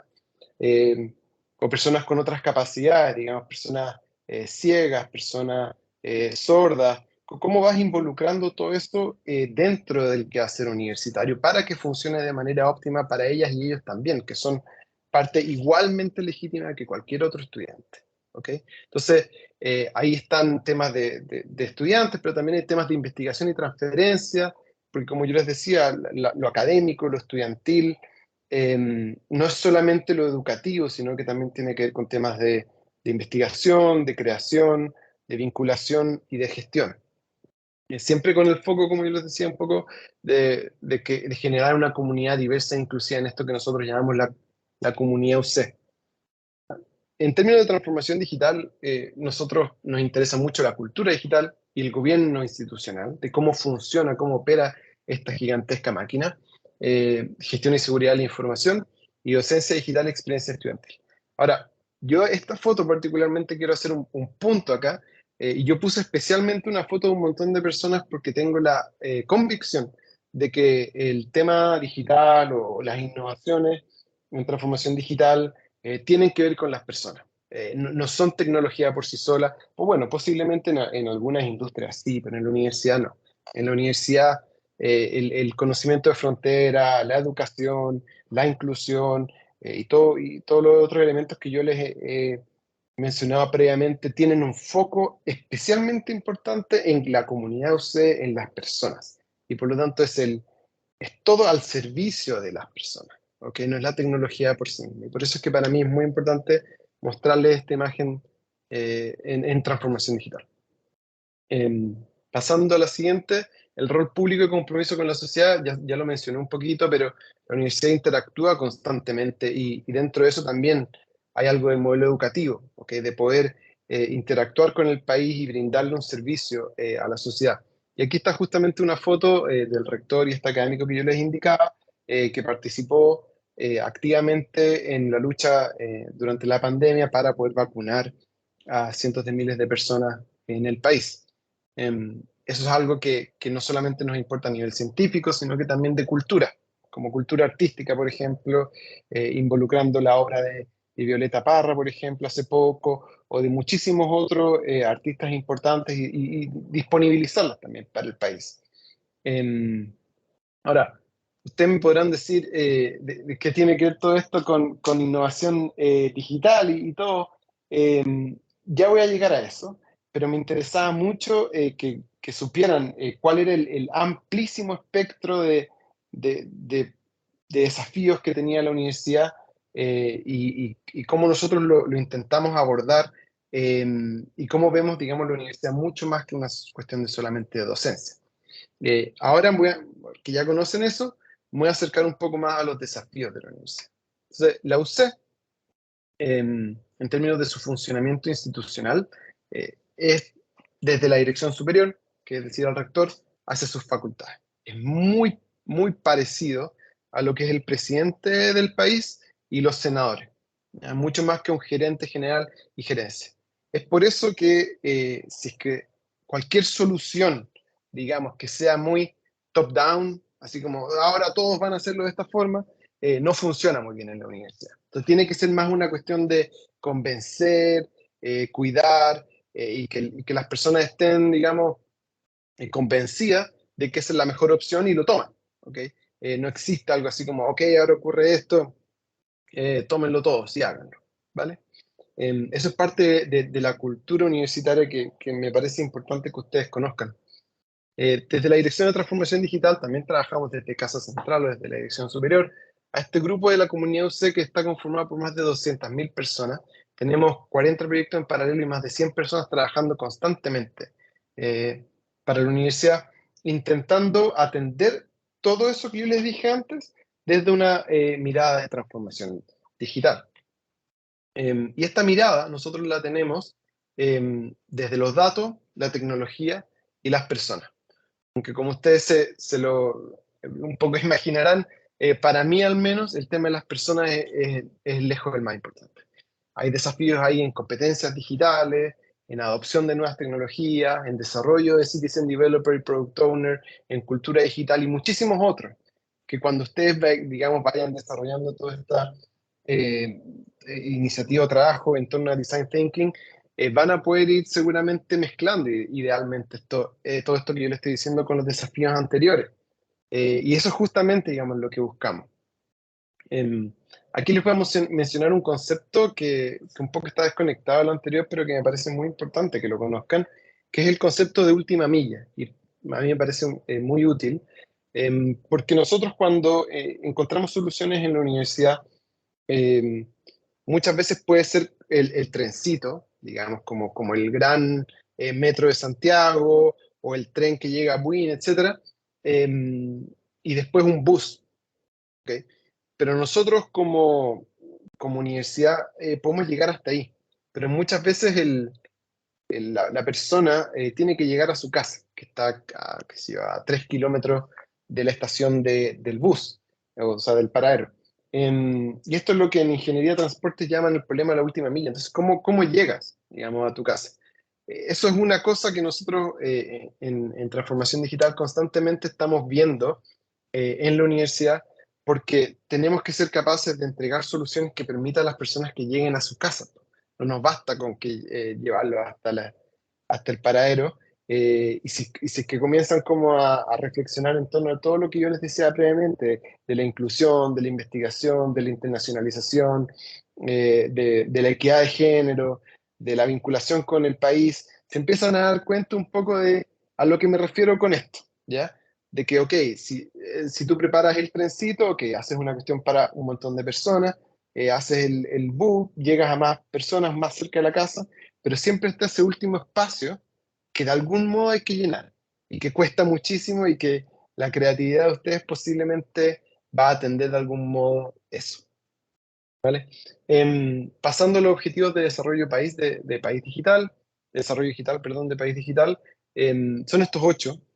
Posiblemente los van a ver en otra sesión o no, pero yo los quería mencionar porque para mí, básicamente todos, menos el primero, un poco ese no calza mucho con la universidad, pero todos de algún modo calzan, de algún modo u otro con la universidad. O sea, la coexistencia en una sociedad digital segura y responsable, fomento del desarrollo de habilidades y competencias educativas, concreción de la inclusión digital y sus oportunidades, impulso a la innovación y emprendimiento digital, instauración de la economía digital como fundamento del desarrollo del país, modernización de la gestión pública y su impacto, responsabilidad y buenas prácticas digitales. Esos 7, cuando ustedes me lo dicen a mí, instantáneamente yo puedo encontrar de alguna forma vínculo con la universidad, porque básicamente tenemos un rol público muy profundo. Nos interesa que el país se desarrolle y por ende tenemos un vínculo tanto interno, como que hay una resonancia interna en la universidad con esos 7, pero también hacia afuera, ¿vale? Porque como yo les decía, ya un poco he sido medio latero repitiendo, nuestro compromiso con la sociedad es muy, muy relevante. Desafíos constantes que tenemos nosotros, y aquí voy a disparar una serie de preguntas que no es para que ustedes las tomen tan concretamente, pero sí es para que les den algunas ideas. Es cómo obtengo información o ejecuto procesos en una organización tan grande, cómo respondo a todas las personas en una comunidad tan diversa y tan amplia, cómo me comunico con todas estas personas, cómo entrega la universidad toda su capacidad al servicio del país, cómo me aseguro de formar una comunidad en ambientes cada vez más digitales, antes era todo físico en el campus, ahora ya no, cómo respondo ágilmente a cambios constantes de reglamentos internos, cómo realizo mejor academia, pero academia desde una perspectiva de docencia, de investigación, de extensión, de gestión, por ejemplo, cómo mejoro el éxito estudiantil, pensando especialmente en capacidades diversas, ¿Cómo llego a los estudiantes cuya interacción evoluciona constantemente? O sea, ustedes saben, es muy vertiginoso, Instagram, TikTok, cada vez una cosa nueva. ¿Cómo se promueve un desarrollo tecnológico autónomo? Todas estas cosas, digamos, son cuestiones que nosotros de Transformación Digital estamos constantemente mirando y también intentando conectarlo con esos 9 grandes desafíos o como misiones que nosotros tenemos en la universidad. Siempre, y un poco por eso repito esta diapositiva, desde la perspectiva de la comunidad OCE. Esas 4.000 personas, 4.000 funcionarios, 40.000 estudiantes y cientos de miles de exalumnos. Eso para nosotros es tremendamente importante. Y esto es una relación que nosotros siempre miramos de por vida. Más allá de que si el estudiante ya no está en la universidad, nosotros lo consideramos como exalumno, pese a que en realidad no tiene ningún vínculo como monetario o algo por el estilo, porque ya pasó por ahí, ¿cierto? Pero en ese sentido no somos como una empresa que cuando el cliente deja de estar ahí, adiós, ¿cierto? Nosotros sí queremos tener un vínculo de por vida con nuestros estudiantes y que se conviertan, digamos, en exalumnos, porque son parte de la comunidad OCE, es así de simple. Y junto con ellos, digamos, formamos toda esta gran comunidad que intenta resolver esos 9 desafíos que yo les decía al principio. Y ya para terminar, se quedó un poco rápido, pero mi intención era como empaparlos de lo que es la universidad en grande. Quiero transmitirles que la innovación de cada uno de ustedes podría no solamente cambiar a la UC, es que resuena efectivamente con nosotros, sino que eventualmente sentar un precedente para otras instituciones educativas del país. Y nosotros realmente estamos muy, muy entusiasmados e involucrados con lo que ustedes van a ser capaces de lograr durante las próximas semanas en todos nuestros talleres que van a realizar y después los desafíos que van a recibir. Mi involucramiento o el involucramiento de la universidad, digamos, no termina aquí, sino que continúa en instancias posteriores, ¿ya? Entonces, con todo, espero que les haya quedado bastante claro que la universidad es bastante amplia, tiene desafíos de todo tipo y que hayan podido resonar un poco o empatizar, como decía Ángel, con el desafío universitario, el desafío educativo universitario, que es, para mi gusto, gigante, pero muy, muy, muy lindo, ¿vale? Entonces, con todo, naturalmente quedo totalmente abierto a las preguntas que todas y todos ustedes tengan. Muchas gracias.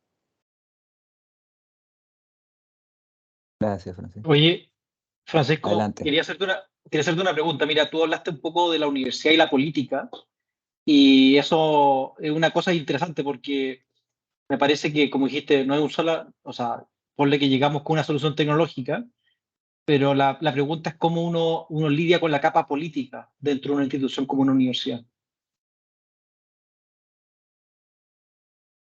Convenciendo, esa es la lógica. Es un desafío muy, muy similar al que pasa el presidente o el poder ejecutivo, ¿cierto? Cuando propone un proyecto de ley, en el sentido de que tiene que convencer a los senadores de que voten, o a diputados, ¿cierto?, al Congreso, que vote a favor de ello. Ahora, lo interesante es que por cómo está constituida la universidad, aquellas personas que toman las decisiones muchas veces son decanos, que son académicos también, que son profesores de larga data, y que también están muy comprometidos con la causa. Es por eso que para mí era muy importante que ustedes conocieran esas 9 causas que uno podría llamar eventualmente, porque si la solución resuena con esas causas, la respuesta es natural. O sea, la resistencia debería ser muy, muy baja, ¿vale?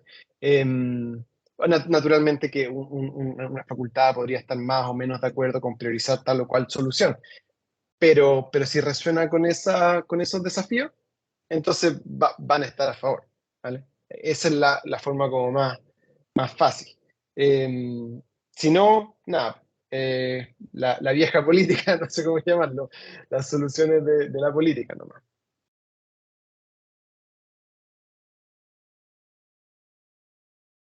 ¿Preguntas o consideraciones? ¿Alguna otra?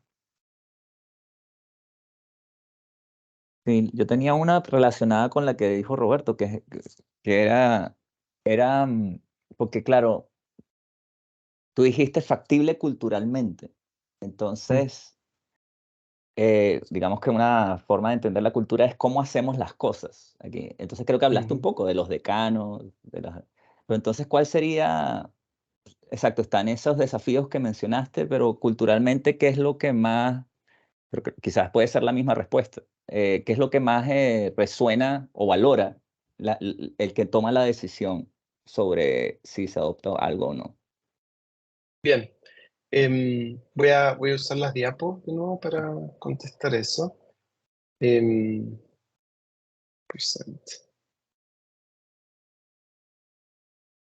Ya. Ahí va a aparecer. Voy a usar la diapositiva donde estaban los numeritos con las personas, porque puedo detenerme un poco más ahí para explicarles cómo está compuesta nuestra comunidad. Aquí. Ya. Perdón un segundo que se demora harto en reaccionar. Pero en definitiva, lo que nosotros tenemos en la universidad... Aquí está cargando. Vale. Entonces, nosotros en la universidad, como yo les decía, 4.000 académicos, 4.000 funcionarios, 40.000 estudiantes, cientos de miles de exalumnos. Entonces, voy a comenzar por los académicos. Cuando uno es académico y entra a trabajar en la universidad, es para hacer, como yo les decía, docencia, investigación, gestión y vinculación.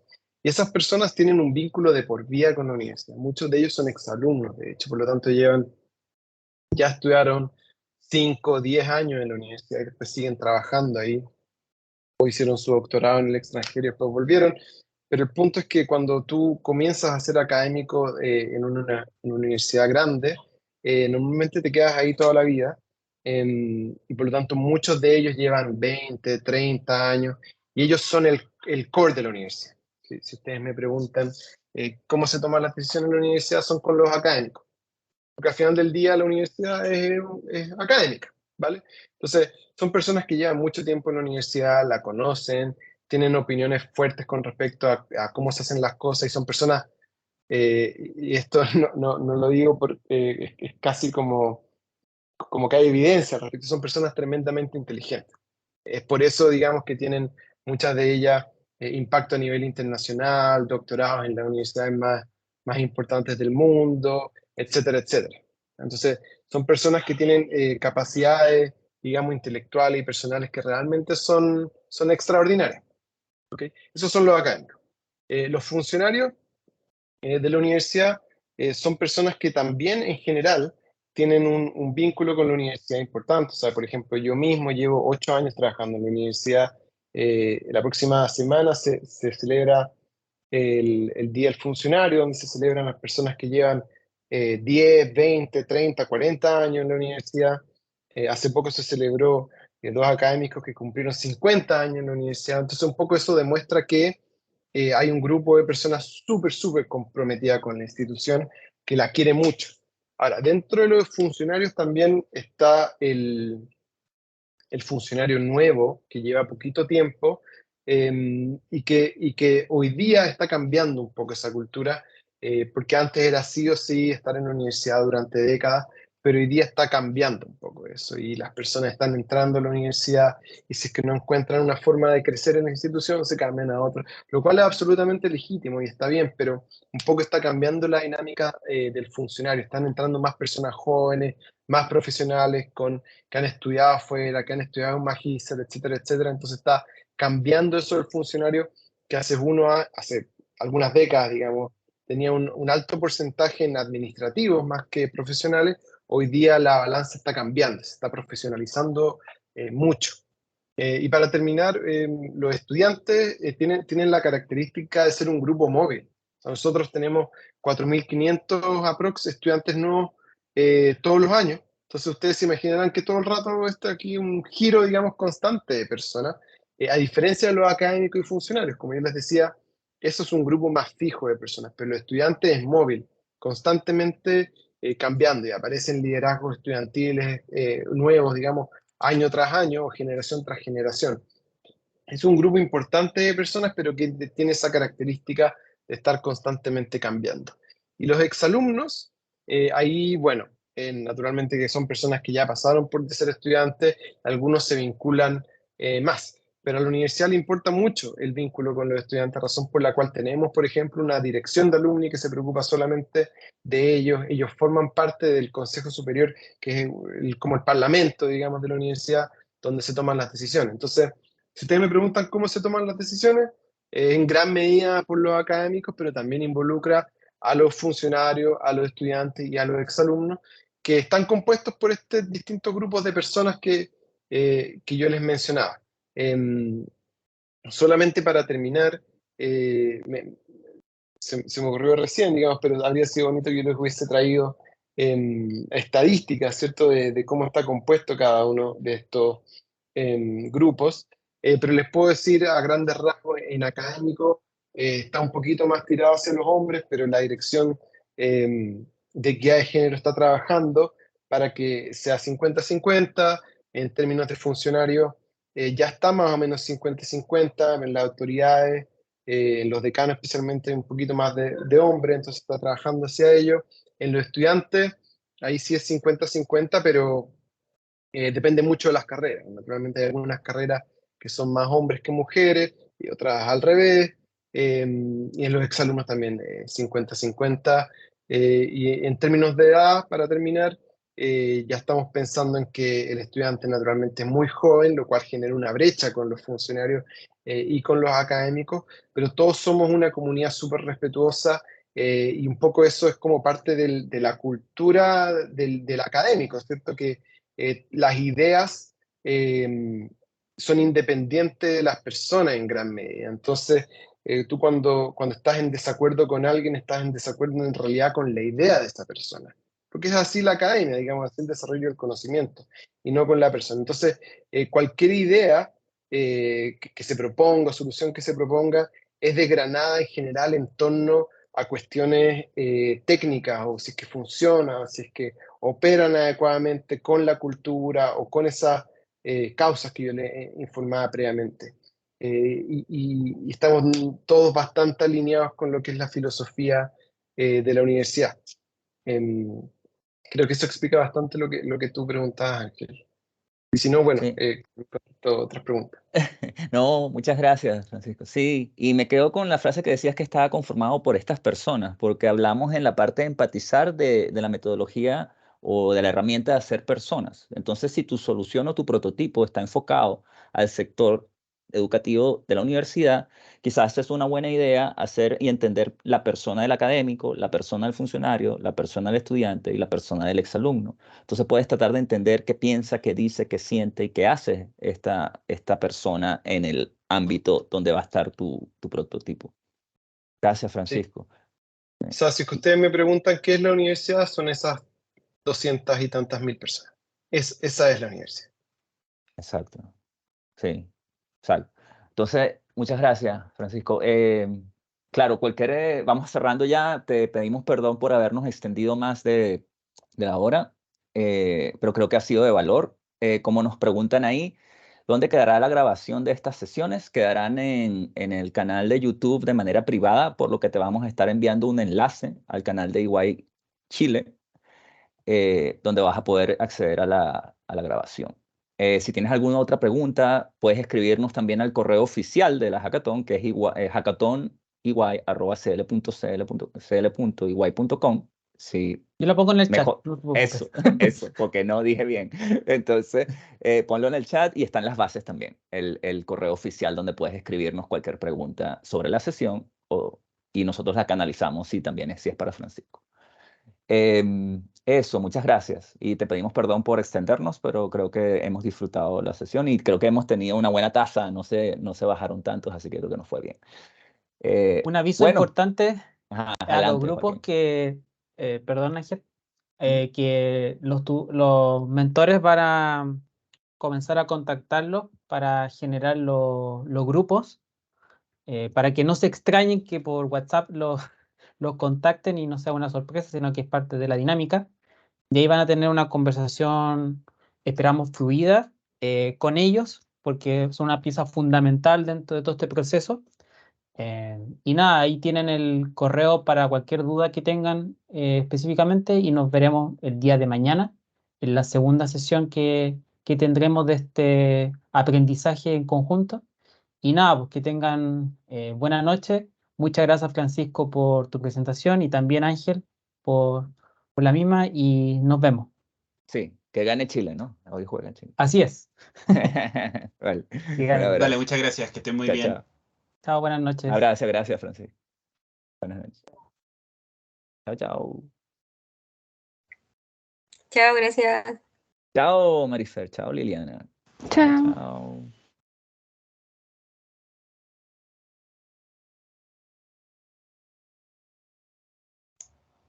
Voy a cortar la grabación, no, Ángel. Sí, adelante. Córtalo.